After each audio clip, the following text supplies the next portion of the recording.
जीवन की दिव्यता और भव्यता को जानने के लिए आए हुए जिज्ञासु, कल आपसे एक सवाल पूछा था, सिद्धशिला ऊपर क्यों है, नीचे क्यों नहीं? बता पाएंगे? कोशिश तो करो।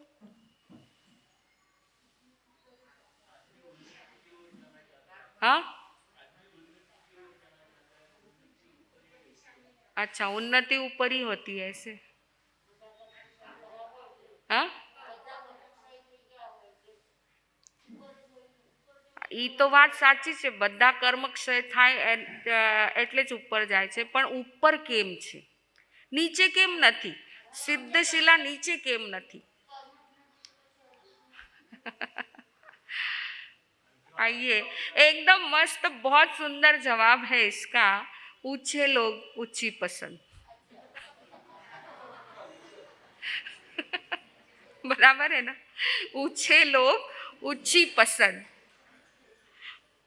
हमने बॉम्बे में चौमासा किया, वहां पर देखा अक्सर लोग है ना, 20 मंजिल की 25 मंजिल की बिल्डिंग रहेगी तो लोग 10वें फ्लोर पे, 12वें फ्लोर पे, 15वें फ्लोर पे घर लेते। हमने उनको पूछा और फिर आकर वेदना भी व्यक्त करते कि क्या करें, इतना ऊपर घर लेके रखा है, हमारा सबका लाभ नहीं मिलता है। तो फिर हम पूछते थे कि इतना ऊपर क्यों लेते, फिर नीचे लेना चाहिए ना। तो जवाब मिला, सभी की ओर से एक जवाब मिला, मानसा ऊपर बहुत आनंद आता है। हाँ, हवा आती है। हाँ, ये देखो, ये सारे जवाब आप फटाफट दोगे।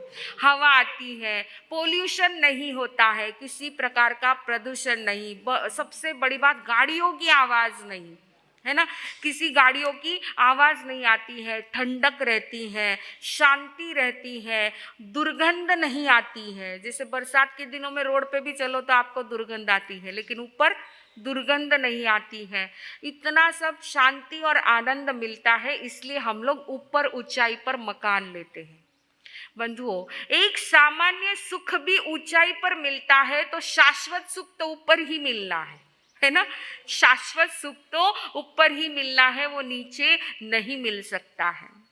तो ऊंचे लोग ऊंची पसंद, ऊंचे लोग, ये सब सिद्धात्मा ऊंचे लोग हैं और पसंद भी उनकी ऊंची ही होती है। ऊंचाई पर ही वो आनंद मिलता है, शाश्वत सुख मिलता है। हम लोग बोल तो देते ऊंचे लोग ऊंची पसंद, पसंद तो ऊंची है, सबकी पसंद ऊंची, हमारी भी आपकी सबकी पसंद ऊंची है, लेकिन उसके लिए विचार भी ऊंचे चाहिए, उसके लिए जीवन भी ऊंचा चाहिए और उसके लिए आचरण भी ऊंचा चाहिए, तभी हमारा जीवन उन्नत और समुन्नत बन सकता है। आइए, हमारे यहाँ वर्णन चल रहा है श्री ज्ञाता धर्म कथांग सूत्र, जिसके एक एक अध्ययन की मात्र समरी आपके सामने रखी जा रही है। संक्षिप्त सार रखा जा रहा है कि उसका उद्देश्य क्या है, भगवान क्या बोध देना चाहते हैं, मात्र इस बात को आपके सामने रखा जा रहा है। 6 अध्ययन आपने सुन लिए, अब 7वां अध्ययन है। 7वां अध्ययन है। गौतम स्वामी ने पूछा, भगवान 7वें अध्ययन के क्या भाव है? तब रोहिणी ज्ञात नाम का 7वां अध्ययन है। इसमें एक गृहस्थ जीवन से संबंधित घटना है, लेकिन बहुत बड़ा बोध दिया है। इतना सुंदर बोध दिया है भगवान ने इसमें। राजगृही नगरी, और उस राजगृही नगरी में धन्य सार्थवाह नाम के एक बहुत बड़े श्रेष्ठीवर रहते थे।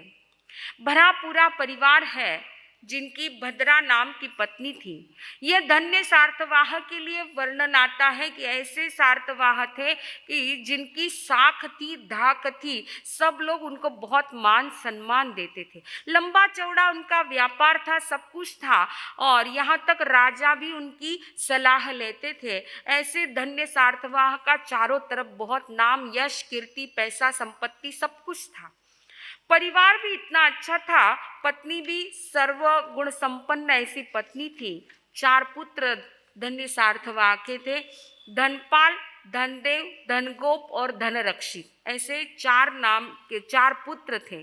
चारों ही पुत्र बहुत विनयवान, गुणवान, पढ़े लिखे अच्छे और व्यापार आदि कला में कुशल, ऐसे चारों पुत्र थे।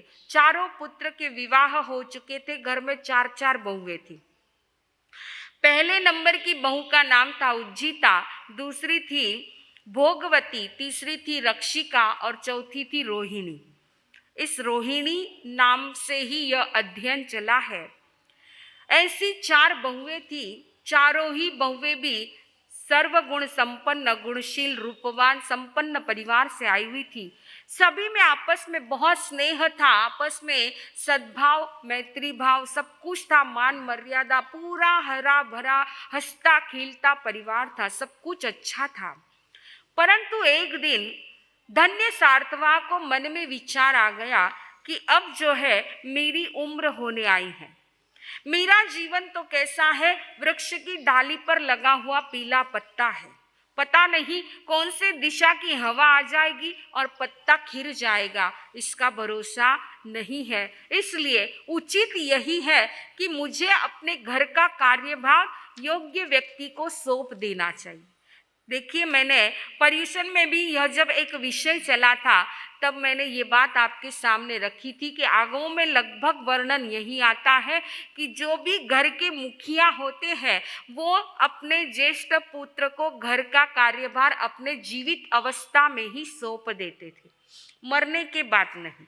आज मरने के बाद पगड़ी पहनाई जाती है और मरने के बाद घर का काम कार्यभार सौंपा जाता है, लेकिन वो जमाना था, वो उस जमाने के घर के मुखिया लोग भी ऐसे ऊंचे सोच विचार वाले होते थे। इतना उनका सुंदर चिंतन रहता था, स्वस्थ चिंतन रहता था कि घर के कोई योग्य व्यक्ति को घर की जिम्मेदारी सौंपनी है और अपने हाथ से ही मैं सौंप दूं, ऐसा धन्य सार्थवह विचार करता है। अब 4 बेटे हैं, 4 बहुएं हैं, किसको काम सौंपना है? ऐसा कौन योग्य है कि जो सारी जिम्मेदारी परिवहन कर सके? और देखिए, उचित यही होता है कि जिसके भीतर में वैसी योग्यता होती है, वैसा कार्यभार यदि उसको सौंपा जाए तो वो कार्य करने में कुशलता आती है, वो कार्य बहुत परफेक्ट एवं एकदम अच्छी तरह से वह कार्य हो सकता है। तो जरूरी है कि घर के मुखिया जो है उनको यह सूझबूझ होनी ही चाहिए कि घर में कौन से काम की जिम्मेदारी किसको सौंपना है, वरना जब तक हम अपने ही कंधों पर सारा भार लेकर के चलते बाकी सारे निश्चिंत रहते हैं, है ना, बाकी सारे निश्चिंत। आपके संघ की बात ले लीजिए, अगर कोई पदाधिकारी नहीं है, कोई मंत्री नहीं, कोई सलाह मंत्री नहीं, कोई कैशियर नहीं, कुछ नहीं, कोई पद किसी को नहीं, तो क्या संघ चलेगा? चलेगा क्या संघ? संघ को चलाने के लिए जिम्मेदारी लेने वाला व्यक्ति चाहिए, और जो जिम्मेदारी को पूरी तरह से निष्ठा के साथ परिवहन करता है, जिम्मेदारी का पालन करता है, तभी वह संघ भी विकसित हो जाता है, फलीभूत होता है। तो धन्य सार्थवाह ने भी यही सोचा कि योग्य व्यक्ति को योग्य कार्य, घर का, बाहर का, दुकान का सारा कार्य जो है योग्य व्यक्ति को सौंपना है। संस्कृत में कहा भी है, योग्यम योग्येन योजयेत, यानी जो योग्य व्यक्ति है उसको वैसा काम सौंपना चाहिए। जिसके भीतर में जो कला है, जिसको जिसमें इंटरेस्ट है, रुचि है, उस व्यक्ति को वो काम सौंपना चाहिए। देखिए, जैसे कोई बहुत पढ़ा लिखा विद्वान व्यक्ति है और उसे अगर दर्जी का काम या मिस्त्री का काम सौंप दो तो वो काम कर पाएगा क्या? नहीं कर पाएगा। अरे कोई बीए पढ़ा हुआ है, एमए पढ़ा हुआ है, सीए पढ़ा हुआ है और उस व्यक्ति को कपड़े की दुकान पे बैठा दो, काम करेगा? वो ढंग से काम कर पाएगा? नहीं कर पाएगा। और कोई अनपढ़ व्यक्ति है, बिल्कुल अंगठे बहादुर है, कुछ नहीं जानता है, ऐसे व्यक्ति को नेता बना दो या ऐसे व्यक्ति को बैंक का मैनेजर बना दो, वो काम कर पाएगा? कहने का मतलब, जिसके भीतर में जो योग्यता है उसके अनुसार उसको वो काम सौंपना चाहिए। ये घर के मुखिया जो होते हैं, घर के मेन व्यक्ति जो होते हैं, ये उनका काम होता है कि उन्होंने परख करके उस प्रकार उस व्यक्ति को वो कार्य सौंपना है। कहते भी हैं, एक उक्ति बनी हुई है कि जिसका काम उसी को साजे, दूजा करे तो गोता खावे अथवा मूरख बाजे। एक बार ऐसे ही हुआ, एक गांव में जो है एक रोड का काम चल रहा था, लाइट फिटिंग भी करनी और पाइप फिटिंग का भी काम चल रहा था। सारी गांव के अंदर लाइट फिटिंग और पाइपलाइन का काम चल रहा था। बहुत सारे इंजीनियर, पढ़े लिखे विद्वान ऐसे लोग वहां पर उपस्थित थे। कॉन्ट्रैक्टर भी थे और मजदूर लोग भी थे, सभी काम कर रहे थे। बड़े जोर शोर से काम चल रहा था। पूरे गांव में हर घर में लाइट का कनेक्शन उनको देना है और पाइप की फिटिंग भी उनको करना है। ये दोनों काम चल रहे थे और अचानक काम चलते चलते एक छोटी सी अड़चन आ गई, एक बाधा आ गई कि एक पाइप जो है, उस पाइप में वायर डालनी थी। उस पाइप में लाइट की वायर डालनी थी, लेकिन पाइप टेढ़ा मेढ़ा था। अब वायर कैसे डाले उसके अंदर? टेढ़ा मेढ़ा पाइप है, बारीक छोटा पाइप है, उसके अंदर वायर डालना है, कैसे डाले? सभी परेशान हो गए। सारे जो भी इंजीनियर, पढ़े लिखे लोग हैं, सभी अपना अपना दिमाग चला रहे कि किस पद्धति से इसके अंदर वायर डालनी है। पूरी इतनी लंबी पाइप है और उसमें ये वायर डालनी है, कैसे डालेंगे? बड़े परेशान हो गए। जो आ रहा है अपनी अपनी दिमाग चला रहा है। सुबह से लेकर दोपहर हो गई पर अभी तक पाइप थोड़ी सी 2 फुट भी अंदर जा नहीं पाई। सब परेशान हो गए। जो आ रहा है कोई अपने हिसाब से बता रहा है, कोई अपने हिसाब से बता रहा है। दोपहर से शाम तक होने को आ गई, लोगों ने खाना तक नहीं खाया है, परेशान हो गए हैं कि वायर कैसे डालनी है। आखिर शाम हो गई, सभी ऐसे उदास बैठे हैं कि इतना अच्छा हमारा ये काम चल रहा था, सोच रहे थे 8 दिन में सारा कंप्लीट हो जाएगा, लेकिन ये अड़चन ऐसी आ गई, ये बाधा ऐसी आ गई है। पाइप पूरी फिट कर चुकी है और अब वायर जा नहीं रही है, वायर अंदर घुस नहीं रही है। तभी एक बूढ़ा ग्रामीण व्यक्ति वहां से, किसान जो है, उधर से आया। उसने एक इंजीनियर जो उदास बैठा हुआ था, परेशान बैठा हुआ था, चेहरे पर बड़ी उदासीनता नजर आ रही थी। उस किसान ने उस इंजीनियर को पूछा, अरे क्या बात है भाई, इस प्रकार उदास क्यों बैठे हो? बड़े परेशान दिख रहे हो, कोई क्या प्रॉब्लम क्या है, क्या परेशानी क्या है आपको? 3-4 सवाल एक साथ में पूछ लिए, वो तो झल्ला उठा। अरे पहले ही परेशान कम है और तुम्हारे इतने सारे प्रश्नों का जवाब दी, और क्यों परेशान करते हो? अरे कोई बात नहीं भैया, क्या समस्या क्या है, इतना तो बोल दो। अब तुम समस्या सुन के क्या करोगे? चाहो तुम अपने अपने घर चले जाओ। उस बूढ़े व्यक्ति ने कहा, क्योंकि गांव के लोग होते ना, उनमें अपनत्व होता है, उनमें एक दूसरे के प्रति सहयोग की भावना होती है। तो उस व्यक्ति ने कहा कि समस्या क्या है वो तो बता दो, हो सकता है मैं कुछ उपाय कर दूं। उस ग्रामीण व्यक्ति का ये वाक्य सुन के सारे इंजीनियर हंसने लगे। अरे इतने बड़े बड़े इंजीनियर यहाँ बैठे हैं, वो भी कुछ कर नहीं पाए, तुम क्या कर पाओगे? उसने कहा ठीक है ना, समस्या क्या है वो तो बता दो। तब उन्होंने कहा, देखिए भाई, ये पाइप दिख रही है, ये है टेढ़ी मेढ़ी, आगे से पूरी टेढ़ी मेढ़ी है, इसमें ये वायर डालनी है, कैसे डालोगे? बस यही समस्या है। सुबह से लेकर शाम तक हम लोग इसी के पीछे दिमाग चला रहे हैं, परंतु अभी तक वो हो नहीं पा रहा है, वो सॉल्यूशन मिल नहीं रहा है, कैसे डाली जाए? तब वह ग्रामीण व्यक्ति हंसने लगा, मंद मंद मुस्कुराने लगा। उसने कहा, ठीक है, आपने बहुत सारे उपाय कर लिए ना, अब एक मेरा उपाय देखिए। मैं एक उपाय करता हूँ, आप देखिए, बस दीजिए, वायर दीजिए मेरे पास। सभी बड़े आश्चर्य से उसके पास देख रहे हैं। वो कहीं पर गया एक घर में और एक छोटा सा चूहा पकड़ के लाया। चूहे के पैर में वायर बांधी और उस चूहे को पाइप में छोड़ दिया।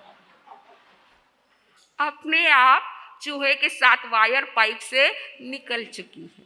सभी इंजीनियर दांतों तले उंगली दबाने लगे। अरे क्या बात है, इतने बड़े बड़े इंजीनियर भी काम नहीं कर पाए, वो काम इस बूढ़े अनुभवी व्यक्ति ने कर दिया। इसीलिए कहते हैं, जिसका काम उसी को साजे, दूजा करे सो गोता खावे।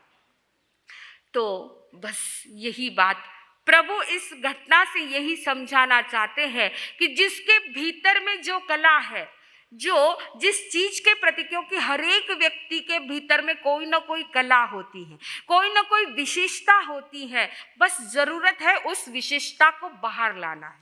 और अभी अभी हमारे यहाँ सारा बिल्कुल ताजा उदाहरण है, देखा ना आपने, मांस खमण की आराधना हमारे श्रेयल श्री जी महाराज साहब का मांस खमण हुआ और उसमें सबकी कला कितने तरह तरह से बाहर आई, कितनी सुंदर सुंदर कलाएं लोगों ने सभी ने अपने अपने हिसाब से यहाँ पर प्रदर्शित की।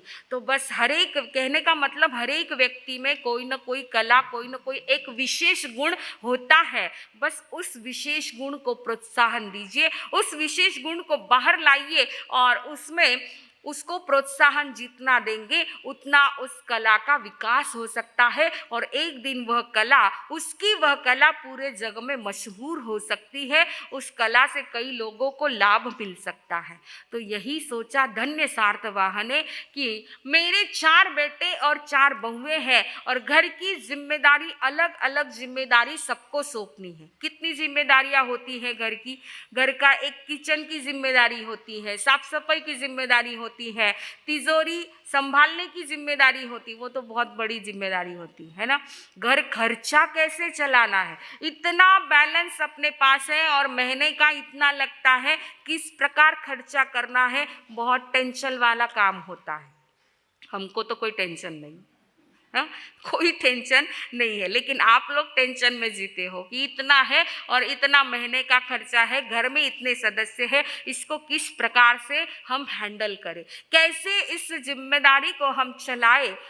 और इस प्रकार ये सारी घर की है, बाहर की है, परिवार की है, समाज की है, ये सारी जिम्मेदारियां योग्य व्यक्ति को सौंपनी चाहिए। जिसमें जैसा गुण है वैसी जिम्मेदारी उसको सौंप दो तो बाकी के घर के लोग टेंशन फ्री हो जाते हैं और जिस व्यक्ति को जिम्मेदारी सौंपी जाती है वह बराबर जिम्मेदारी पड़ने पर अपने आप बड़ी कुशलता के साथ वह काम करता है।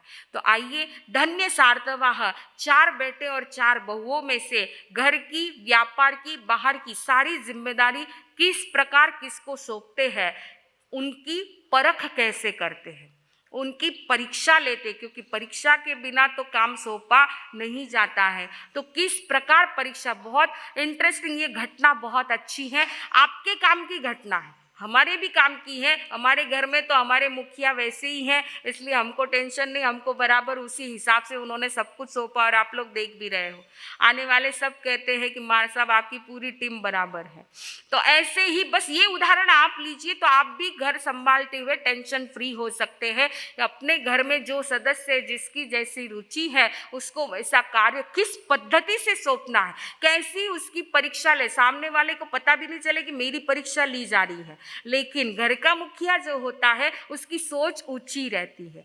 ऐसे ऊंची सोच वाले व्यक्ति ही ऊंचा कार्य कर सकते हैं। तो बस ऊंचे लोग, ऊंची पसंद, हमें भी ऊपर जाना है। अब हम अवसर आने पर देखेंगे, क्योंकि घड़ी आगे चल रही है, और अवसर आने पर देखेंगे कि धन्य सार्थवाह अपने 4 बेटे 4 बहुओं की कैसे परीक्षा लेते हैं, उसमें कौन कौन सफल होते हैं और किसको कौन सा कार्यभार सौंपा जाता है, इसका अवसर आने पर हम देखेंगे। बोलिए भगवान महावीर स्वामी।